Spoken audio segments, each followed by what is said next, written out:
During the 5th century BC, a Spartan hoplite would march into battle, fueled by a diet far removed from luxury.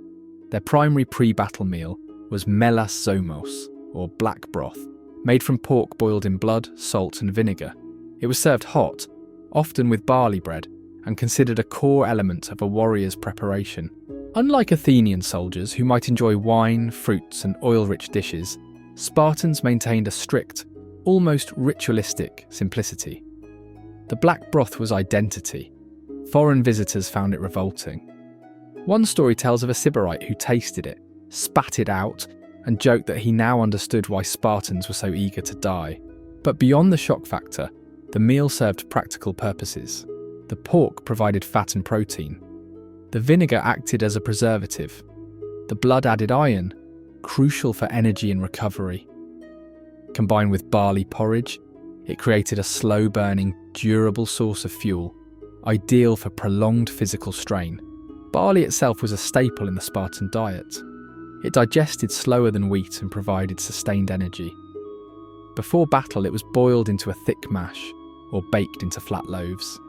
It was designed to maintain formation, survive exhaustion, and fight without collapse. There is limited evidence of vegetables or fruit in Spartan pre-battle meals. These were considered peacetime foods.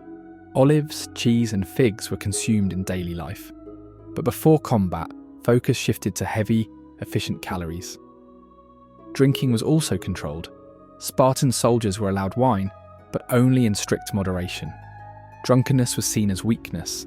Boys were trained from childhood to endure hunger, pain, and thirst. Battle was just another test. Meals were often eaten in mess groups called syssitia, where 15 men shared food and discipline.